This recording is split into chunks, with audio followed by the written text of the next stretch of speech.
കിട്ടിപ്പോയി. ചേട്ടന്മാരെ, ഇത്രയും കാലത്തെ പരിചയം വെച്ചൊരു ഉപദേശം തരാം. ഉപദേശമോ? നിങ്ങളുടെ ഉപദേശമൊന്നും ഞങ്ങൾക്ക് വേണ്ട. ഉപദേശം കേൾക്കാനല്ല, നിങ്ങളുടെ കഥ കഴിക്കാനാ പോകുന്നത്. അത് തന്നെയാ ഞങ്ങൾ പറഞ്ഞത്. ഞങ്ങളെ നിങ്ങൾക്ക് അറിയാമല്ലോ, മഹാസൂത്രക്കാരാ. ചുമ്മാ കഥ കഴിക്കാൻ വന്നാൽ ഞങ്ങൾ എന്തെങ്കിലും സൂത്രം കാണിച്ച് രക്ഷപ്പെടും. അതിനു പകരം എന്തു ചെയ്യണമെന്നാ? ആദ്യമേ കഥ കഴിക്കാതെ ഞങ്ങളെ കുഴിച്ചിടുക. അതുകൊണ്ട് എന്തോ ഗുണം? കുഴിച്ചിട്ടാൽ പിന്നെ ഞങ്ങൾ സൂത്രം കൊണ്ട് വരില്ലല്ലോ. ശരിയാണോ വേട്ടാ? ശരിയാണെന്ന് തോന്നുന്നു. ഇവിടെ കുഴിച്ചോ. അമ്മേ, കടുപ്പമുള്ള മണ്ണോ, കുഴിക്കാൻ പാടോ? കുറച്ച് വെള്ളം ഒഴിച്ചു കൊടുത്താൽ മതി. ഞാൻ കൊണ്ടുവരാം. ഇനി കുഴിച്ചു നോക്ക്. കുറച്ചുകൂടി എളുപ്പമായി. ചേട്ടാ, എനിക്കൊരു ഐഡിയ. വെള്ളം ഒഴിച്ചാൽ കുഴിക്കാൻ എളുപ്പമാണെങ്കിൽ തടാകത്തിൽ കുഴി ഉണ്ടാക്കാൻ വളരെ ഈസി ആവില്ലേ? ആ തടാകത്തിൽ ഇറങ്ങി കുഴിച്ചോ. ബ്ലൂം ബ്ലക്ക്. അമ്മോ, ഓരടാ അത്? അമ്പടോ, കൊത്തിക്കൊല്ലാൻ നോക്കുന്നു. ചേട്ടാ, അങ്ങേര് വിട്ടാൽ വീണ്ടും കുഴിച്ചു തുടങ്ങണേ.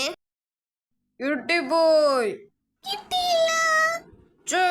ഓടി വാ കുത്തോ, പിടിക്കാം. എനിക്ക് സ്പീഡിൽ ഓടാ വയ്യടോ, താൻ ചെല്ല്. ശരി, എന്നാ പിന്നെ ഞാൻ ഒറ്റയ്ക്ക് നോക്കാം. താനിവിടെ നിന്നോ. ചേടാ, അവന്മാർ കുറ്റിക്കാട്ടിലേക്ക് കേറി. ഇതിനകത്ത് കേറിയാൽ കാണാൻ പാടാ. അതെന്തോ 2 വടി? ഇത് ഞങ്ങളാ ചേട്ടാ, അക്കു മിക്കു. മുതുകത്ത് വടി വെച്ച് കെട്ടിയിരിക്കുകയാ. കുറ്റിക്കാട്ടിൽ കൂട്ടം തെറ്റിയാലും തമ്മിൽ കാണാൻ വേണ്ടി. മൊണ്ടമ്മ, അത് കാരണം എനിക്കും മാമന്മാരെ കാണാൻ പറ്റി.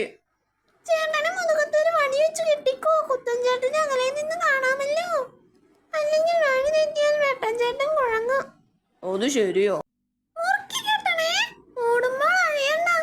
എന്റെ കെട്ടൊന്നും അത്ര പെട്ടെന്ന് അഴിയില്ല. ഇനി പേടിക്കാനില്ല. അതാ അവന്മാരുടെ വടി. വടി അനങ്ങുന്നില്ലല്ലോ. അവന്മാരവിടെ നിൽപ്പോ? വടി മാത്രം. അവന്മാരെവിടെ? അവിടെ എന്തോ എഴുതിയിട്ടുണ്ടല്ലോ. ഞങ്ങൾ ഈ തുരങ്കം വഴി പോയി. മുതുകത്തെ വടി അഴിച്ചാലേ ചേട്ടന് അകത്ത് കയറാൻ പറ്റൂ. കിട്ടിപ്പോയി. ഇന്ന് കുത്തൻചേട്ടൻ എവിടെ പോയി? സുഖമില്ലാതെ കിടപ്പോ. നിങ്ങളെ തട്ടി ഒരു പങ്ക് കുത്തനും കൊണ്ട് കൊടുക്കണം. കുത്തൻചേട്ടന് ഈയിടെ ആരോഗ്യം കുറഞ്ഞു വരുന്നത് ശ്രദ്ധിച്ചിരുന്നു. ആരോഗ്യം കുറയുമ്പോഴാ അസുഖം വരുന്നത്. വെട്ടൻചേട്ടന് ക്ഷീണമുണ്ട്. എനിക്കോ? അതെ, സൂക്ഷിച്ചില്ലെങ്കിൽ ചേട്ടനും കിടപ്പിലാകും. പക്ഷെ സൂക്ഷിക്കാൻ മരം പോലെ ശക്തനാകാൻ വഴിയുണ്ട്. മരം പോലെയോ? അതെ, മരങ്ങൾക്ക് നല്ല തണ്ടും തടിയും ശക്തിയുമല്ലേ. നമ്മൾ ആരെങ്കിലും തള്ളിയാൽ വീഴുമോ? അതുപോലെ ശക്തി ഉണ്ടായാൽ മരത്തെ പോലെ ജീവിച്ചാൽ മതി. അതെങ്ങനെ? മരം വളരുന്നത് കണ്ടിട്ടില്ലേ?